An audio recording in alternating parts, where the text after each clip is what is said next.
Hello dear students, आज के इस वीडियो में हम लोग जानने वाले हैं एमएस एक्सेल की इंपॉर्टेंट फंक्शंस के बारे में। देख सकते हो यहाँ पे हमने कुछ फंक्शन को यहाँ पे लिख रखा है। सभी फंक्शंस के बारे में समझने वाले हैं। हमारा फंक्शन सीरीज़ का ये पार्ट 1 है। पार्ट 2 में हम लोग पूरा समझेंगे। पार्ट 1 में हम लोग ये जो बेसिक फंक्शन है एमएस एक्सेल का उसका यूज़ समझेंगे। पार्ट 2 में हम लोग समझेंगे एमएस एक्सेल की और एडवांस सीरीज़ में। तो इस वीडियो को ध्यान से देखते जाना है। बहुत ही ज़्यादा इंपॉर्टेंट फंक्शन है कि छोटा फंक्शन है लेकिन बहुत ही काम का फंक्शन है। तो इस वीडियो को ध्यान से आपको देखते जाना है और समझते जाना है। और ध्यान रहे इसका सारा नोट्स आप लोगों को मिल जाएगा। देख सकते हैं हमने यहाँ पे आप लोगों के लिए नोट्स बना के रखा है। सभी फंक्शन का यूज़ से कम 50+ फंक्शन का है जिसका यहाँ पे यूज़ है, सिंटैक्स है, फंक्शन है, उसका क्या यूज़ है सभी हमने यहाँ पे दिया है। तो ये सारा नोट्स आप लोगों के लिए है। पूरा हमारा नोट्स अभी कंप्लीट नहीं हुआ है, इसलिए पार्ट 1 में हम लोग फंक्शन को समझेंगे। जैसे ही पार्ट 2 में हमारा नोट कंप्लीट हो जाएगा तो डिस्क्रिप्शन बॉक्स में दे दिए रहेंगे, जाके आप लोग वहाँ से डाउनलोड कर सकते हो। अभी समझा दे रहे हैं, समझ जाना आप लोग वीडियो को देख के एकदम ईजी तरीके से। फिर उसके बाद सभी फंक्शन का नोट्स इस तरीके से मिलेगा तो आप लोगों को याद रहेगा लंबे समय के लिए। फिर आप लोग अपने नोटबुक में नोट कर सकते हो। तो ये फंक्शन आप लोगों के लिए फ्री में मिलने वाला है। बस इस पार्ट 1 को आप लोग पूरा देख लेना, फिर उसके बाद पार्ट 2 में ये फंक्शन आप लोगों को मिल जाएगा। अगर आप लोग वीडियो बाद में देख रहे हो तो डिस्क्रिप्शन बॉक्स में चेक जरूर कर लेना है। तो चलिए सबसे समझते हैं नाउ फंक्शन। नाउ फंक्शन क्या करता है, नाउ लिखे हैं फिर इंटर बटन। तो जैसे ही नाउ फंक्शन क्या करता है, नाउ फंक्शन आपका करंट टाइम और करंट डेट दिखाता है जो कंप्यूटर सिस्टम में आपका रहता है। जैसे देख सकते हो मैं यहाँ पे डेट दिखा देता हूँ। देख सकते हो यहाँ पे डेट मेरा 13 दिसंबर दिखा रहा है और टाइम भी दिखा रहा है। तो टाइम फंक्शन हमारा क्या करता है, current time. Now function current time और डेट दिखाता है। टुडे फंक्शन क्या करता है, कंप्यूटर सिस्टम में जो करंट डेट रहता है वो दिखाता है। Is equal to today open bracket close bracket enter. देख सकते हो करंट डेट 13 दिसंबर यहाँ पे आ गया है। तो टुडे फंक्शन क्या करता है, कंप्यूटर सिस्टम में जो डेट रहता है वो दिखाता है। आज का डेट नहीं दिखाता है ना। अगर कंप्यूटर पे मैं यार दूसरा डेट कर दूंगा तो यहाँ पे दूसरा डेट दिखाएगा।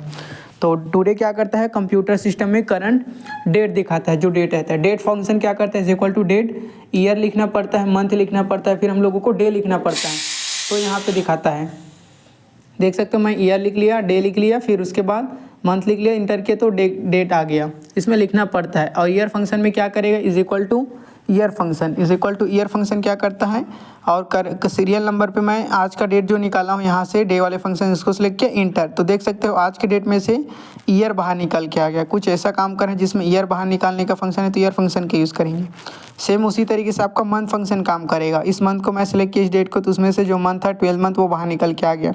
सेम उसी तरीके से आपका डे काम करेगा। किसी अगर डेट में से अगर डे बाहर निकालना रहेगा तो उस डेट को सिलेक्ट करेंगे, फिर देख सकते हैं वहाँ से डे हमारा बाहर निकल के आ गया। सेम उसी तरीके से टाइम फंक्शन है, इज इक्वल टू टाइम। जैसे डेट फंक्शन होता था मैनुअली, डेट फंक्शन में हम लोग इंटर करते थे डाटा को, उसी तरीके से टाइम फंक्शन है। मैनुअली यहाँ पे घंटा लिखना पड़ेगा, आवर लिखना पड़ेगा, मिनट लिखना पड़ेगा, सेकंड लिखना पड़ेगा कि कितना टाइम हो रहा है। तो मैं यहाँ बता दे रहा हूँ कितना टाइम हो रहा है, 12:45 हो रहा है मेरे में। तो यहाँ मैं लिख देता हूँ आवर में 12, फिर उसके बाद कॉमा, मिनट में क्या ले लेता हूँ मैं 40 मिनट हो रहा है, कॉमा, फिर सेकंड में 30 सेकंड, ऐसे ही लिख दे रहा हूँ 30 सेकंड को। ये हो गया। अब आवर फंक्शन क्या करता है, इज इक्वल टू टाइम में से क्या करता है, आवर को बाहर निकालता है, कितना आवर हो रहा है उसको बाहर निकालता है। इस सीरियल नंबर में टाइम को सिलेक्ट किया, इंटर किया, देख सकते हो उसमें से आवर को वो बाहर निकाल के दिया है। फिर उसके बाद आता है आपका मिनट फंक्शन। समझ गए हो कि मिनट फंक्शन क्या काम करेगा, टाइम में से क्या करेगा, मिनट को बाहर निकाल के देगा। तो एकदम छोटा छोटा फंक्शन है, ध्यान से समझते जाना है और इसका नोट्स आप लोगों को मिल जाएगा। सेकंड फंक्शन टाइम में से क्या करेगा, सेकंड को बाहर के आपको निकाल के देगा। तो ये सेकंड फंक्शन हो गया। उसके बाद आता है आपका वीक डे। वीक डे को ध्यान से समझना है आपको। वीक डे लिखा मैं, फिर टेप बटन, सीरियल नंबर में आज के डेट को यहाँ से सिलेक्ट कर लिए, सीरियल नंबर में डेट जो निकाले थे हम लोग डेट फंक्शन उसको सिलेक्ट किया, फिर कॉमा, और यहाँ पे पूछता है रिटर्न टाइप। रिटर्न टाइप में आपको क्या रिटर्न चाहिए, संडे से 1 चाहिए कि मंडे को 1 चाहिए, इसको सिलेक्ट करना। तो मैं फिलहाल इतना को ही रख के इंटर करता हूँ। तो देख सकते हो यहाँ पे क्या आ गया, 6 आया है। 6 क्यों आया है, चलिए यहाँ पे समझते हैं कैसे आया है, क्यों आया है वीक डे। तो यहाँ पे मैं आज का डेट लिख देता हूँ 13/12/2024 और उसके बाद इंटर कर देता हूँ और इसको मैं ड्रैग कर देता हूँ। इसको थोड़ा सा ऊपर लेके मैं कुछ ड्रैग कर देता हूँ ताकि आप लोगों को समझे। और आज 13 दिसंबर है, फ्राइडे है, तो मैं यहाँ फ्राइडे लिख देता हूँ, फिर इंटर करता हूँ और इसको भी क्या कर देता हूँ मैं ड्रैग कर देता हूँ। ये फ्राइडे हो गया। फिर उसके बाद यहाँ पे मुझे लिखना है और वीक डे वाला फार्मूला लगना, इज इक्वल टू लिखा मैं वीक डे, और वीक डे लिखने के बाद क्या करना है, जो अभी डेट लिखे हैं 13 दिसंबर इसको सिलेक्ट कर लेना। मैं इस डेट को सिलेक्ट कर देता हूँ, इंटर। फिर उसके बाद ड्रैग करते हैं। देखो अभी हमने रिटर्न टाइप में कुछ नहीं दिया, बस यहाँ पे तो देख सकते हैं यहाँ पे आप लोग समझ गए होंगे। संडे को 1 काउंट कर रहे हैं, संडे को 1, मंडे को 2, ट्यूसडे के 3, वेडनेसडे को 4। उसी तरीके से आज हमारा फ्राइडे है तो 6 आया आंसर। तो समझिए आप लोग। फिर से दूसरा समझते हैं। वीक डे से लिया मैं सीरियल नंबर में ये वाला दे देता हूँ, फिर कॉमा, और रिटर्न टाइप में इस बार मैं सेलेक्ट करता हूँ, मैं चाहता हूँ मंडे को 1 हो जाए। देख सकते हो यहाँ पे ऑप्शन है 11 नंबर पे, देख सकते हो यहाँ पे आ जाओगे तो संडे का अगर नंबर्स 1 रखना चाहते हो मंडे को तो वाले पे क्लिक करोगे। यहाँ पे लिखना पड़ेगा रिटर्न टाइप में। फिर से मैं एक बार बताता हूँ आपको, यहाँ पे आए, फिर रिटर्न टाइप में हम लोग यहाँ पे मैं ले लेता हूँ, रिटर्न टाइप में मैं यहाँ से 11 ले लेता हूँ, मतलब 1 मंडे को 1 रखना चाहता हूँ मैं। तो देख सकते हो यहाँ 11 आए, फिर एंटर। तो देख सकते हो यहाँ पे फ्राइडे 5 हो गया। क्यों? क्योंकि मंडे 1 होगा, मंडे 1 देख सकते हो यहाँ पे। अब मंडे से 1 काउंट स्टार्ट कर रहा है। तो आप लोग रिटर्न टाइम में वहाँ से सेट कर सकते हो जो आपको चाहिए, वहाँ से कहाँ से 1 चाहिए। तो आप लोग समझिए। वीक नम क्या दिखाता है? वीक का नंबर दिखाता है कि कौन सा वीक अभी चल रहा है फिलहाल में। तो करंट में यहाँ पे मैं सेलेक्ट किया तो 50 वीक निकल गया है यहाँ हमारे पास। तो 1 ईयर में कितने दिन होते हैं? तो 1 ईयर में हमारे यहाँ पे 50 वीक, समझ गए यहाँ पर। 1 ईयर में हमारे पास कितने दिन होते हैं? 1 ईयर में 365 डेज़ होते हैं। 365 ना, यहाँ पे 365 डेज़ होते हैं। और वीक कितना होता है? 365 डेज़ हो गया। तो 1 ईयर में वीक कितना होता है? 1 ईयर में आपका वीक होता है, कितना वीक होता है? 52 वीक होता है। एक 1 वीक कितना होता है? 52 होता है। तो हमारा कितना वीक निकल गए हैं?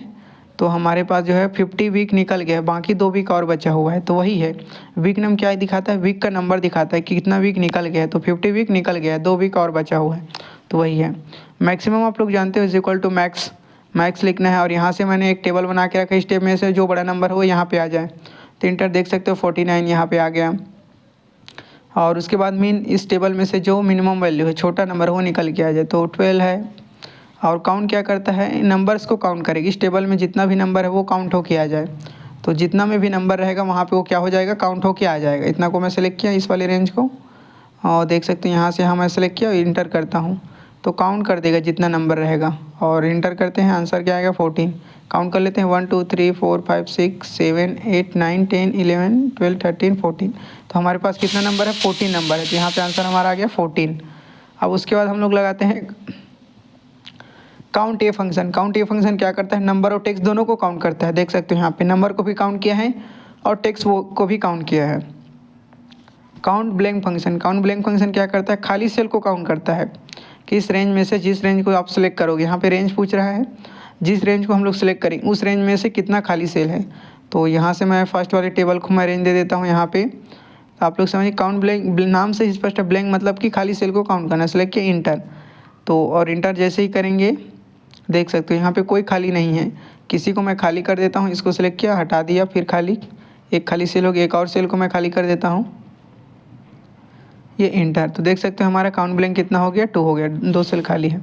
काउंट इफ फंक्शन को समझते हैं। काउंट इफ क्या करता है? कंडीशन के बेस पे काउंट करता है। ये काउंट तो नॉर्मली काउंट हो गया, काउंट है अगर नंबर टेक्स्ट दोनों काउंट करना है। ब्लैंक सेल मतलब कि खाली सेल को, अगर इस टेबल में मुझे ABC कितना लिखा है उसको काउंट करना है।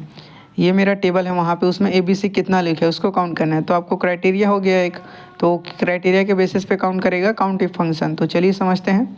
तो सबसे पहले आपको लिखना पड़ेगा काउंट इफ। काउंट ब्लैंक तो आप लोग समझ गए। काउंट इफ जो है कंडीशन के बेस पे आपका काम करेगा। तो इज इक्वल टू ये यहाँ पे सम इफ, आप लोग पहले सम बता दे रहे हैं। सम एकदम ईजी है। सम मतलब कि क्या करना? जोड़ना।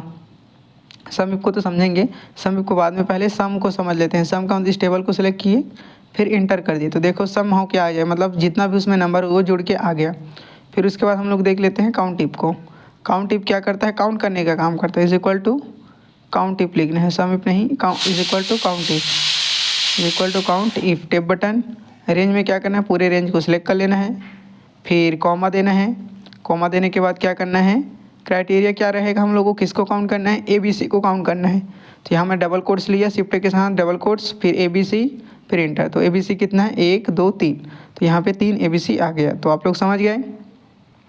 सम इफ हमने बता दिया है। सम इफ आप लोग एडवांस पार्ट में समझेंगे, इसके लिए थोड़ा सा दूसरा डाटा चाहिए तो अच्छा से बता पाएंगे। तो इसी तरीके से आप लोगों को प्रैक्टिस करते जाना है और पूरा प्रैक्टिस फाइल आप लोगों को मिल जाएगा और PDF भी, नोट्स भी मिल जाएगा। बन रहा है थोड़ा सा, PDF कंप्लीट हो जाने के बाद आप लोगों के लिए फ्री ऑफ कॉस्ट मिल जाएगा। तो वीडियो को लाइक कीजिए, सब्सक्राइब कीजिए। मिलते हैं नेक्स्ट वीडियो में। Thanks for watching this video.